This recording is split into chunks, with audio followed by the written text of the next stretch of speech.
Hi, this is Viridian of ViridianGames.com, and today I'm talking about Dungeon Keeper by Bullfrog. Yeah, I know I'm doing a lot of Bullfrog games. I can't help it, they were great. This game was one of the most significant and distinctive games that Bullfrog ever made. The concept behind it was a dungeon simulator. Peter Molyneux and co. were going to take their strong simulation background from games like Populous and Powermonger and use them to create a dungeon simulation, but instead of guiding a team of heroes through the dungeon, you were actually going to create, build, and maintain the dungeon, and then crush the pesky heroes when they came to steal all your stuff.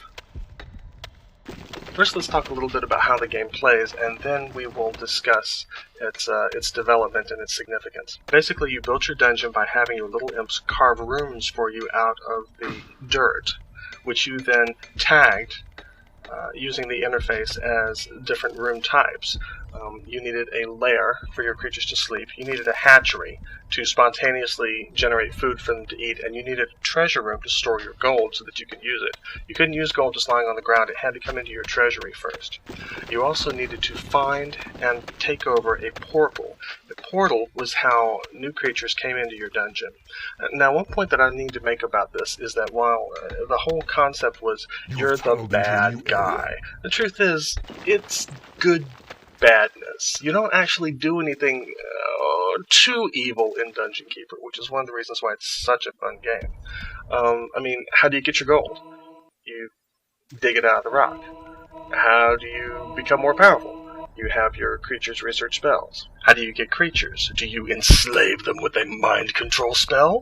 No, you lure them into the dungeon with the rooms that you build. They come in because they want to use your dungeon, not because you coerce them.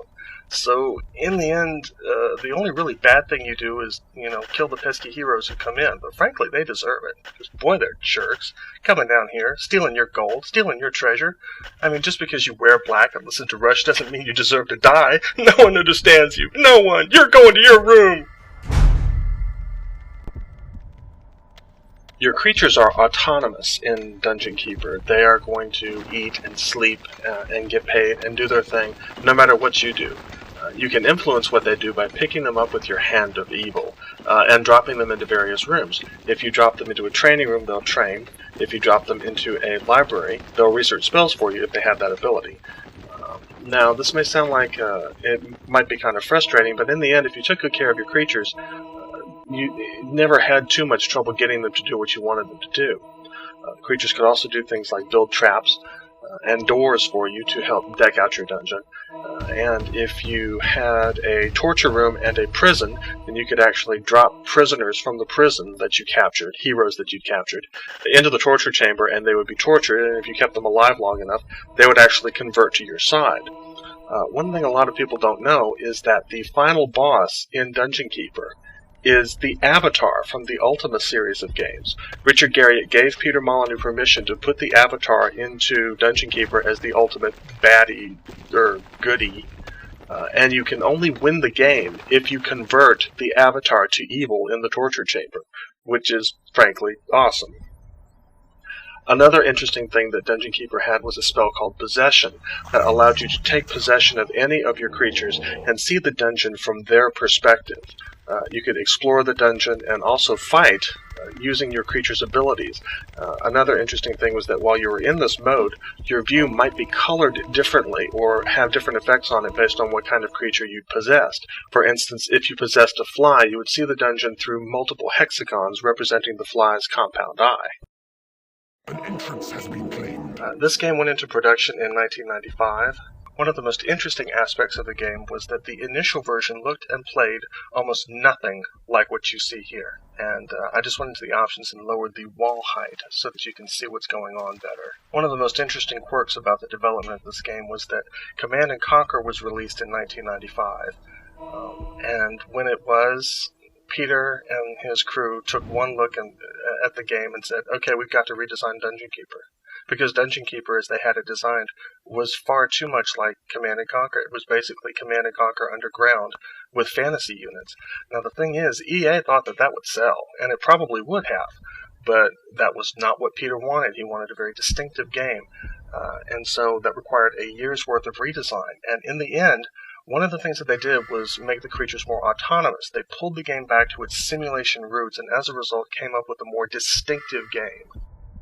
Towards the end of the development of this game, Peter actually moved the team out of their offices in Guildford in order to reduce operating costs, and had them all working out of his rather spacious house. I recall reading from an interview that one of the developers, whose name I cannot recall, one of the bad things that I discovered when doing the research for this video blog was that most of the interviews that I read during the development of this game and immediately after have fallen off the internet. That's awful. But I remember this story, and I believe it is correct, so I'm going to go ahead and relate it. One of the developers of the game, one of the programmers, who was female, if I recall correctly, kept bugging Peter about shadows. She wanted shadows in the game. She thought that they would make the game look so much better. And Peter kept saying, it's too low on the priority list, too low on the priority list. We've got so many other things we need to do. Shadows are just not important. And she kept bugging him until finally he said, okay, you've got 1 day. If you can get shadows into this game in 1 day, they're in. If not, they're out. And as you can see, she got them in. When the game was released in 1997, the reception was very good, and the sales were very good.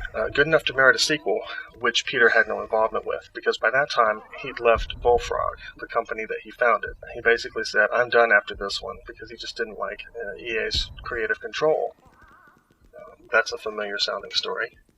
Peter learned a couple of interesting lessons from this game.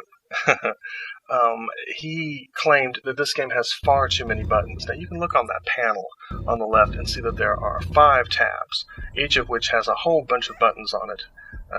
He just thought that there were too many buttons and knobs and levers and gauges and gewgaws, and that the whole thing was far too complicated. You can see, if you look real close, that the help pop-ups that come up actually reference the area of the manual that gives you more information on whatever the pop-up is about. He really considered this to be a failure of the game's design.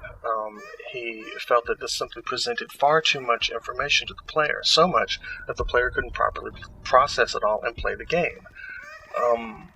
I can't help but disagree, because if you give the player too much information, the player can filter out what he doesn't need and keep what he does and still be able to play the game.